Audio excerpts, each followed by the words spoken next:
Now, you must understand what does the word yantra mean to you? Yantra, a machine. It's a machine or it's a tool. The power of the tool is what has rendered the human being to become dominant on this planet. If we did not know how to use tools, probably a colony of ants would dominate us. That's a fact. If you did not know how to use a tool, you don't need tigers. See, tiger needs protection in the world today because human beings can use tools. Always the imagery that people are trying to create is a tiger means that's it. But tiger needs to be saved from these puny human beings because they can use tools. The tiger cannot use tools or does not know how to use tools. So it's the tools or the machines that we built which has made us who we are. And what is this type of machines we have built? Every machine that we have built is only an extension of the existing faculties that we already have. Because I can speak, there is a microphone, there is a telephone. Because we can see, there is a microscope, there is a telescope. Because we can walk, we came up with a bicycle and every other form of locomotion. Suppose we were made like trees, rooted in one place, would we make bicycles, I'm asking? Everything that we have done, every tool, every machine that we have created is only an extension of what we already can do. What you cannot see from here, you use a telescope and you're able to see something far away. Without the tool, you would not be capable of doing it.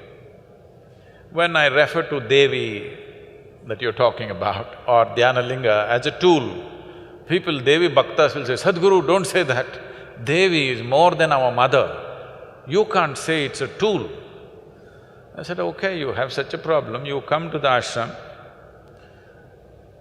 3 days you stay here, I will give you plumbing job. No spanners, no winches, no tools. You use your hands, your teeth, whatever you want. In 3 days' time, you would have lost half your fingers and teeth. After 3 days you come to me, I'll give you one spanner. Will you worship the spanner or not?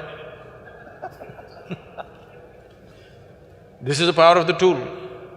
So you need to understand this. This is a godless country. But we have 33 million gods and goddesses because we know the technology of God-making.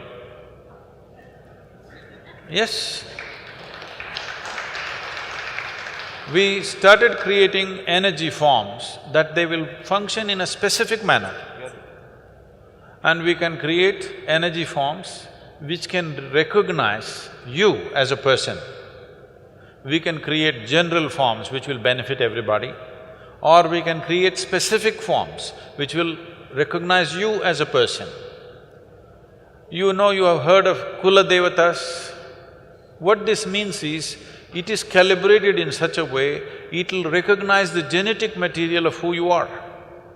And it'll only work for you if you belong to that genetic material. If you're somebody else, it'll not work for you.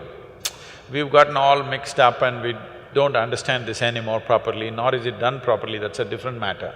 But fundamentally, we can create this. Oh, this looks like real mumbo-jumbo. Well, there are any number of things that have happened in this country, but unless it gets a recognition from the West, it cannot be true, okay? You heard of Ramanujam. Ramanujam wrote mathematical theorems a little over 100 years ago. Nobody could decipher what they are. In 2010, they found out some of the theorems that he wrote are actually describing the black holes.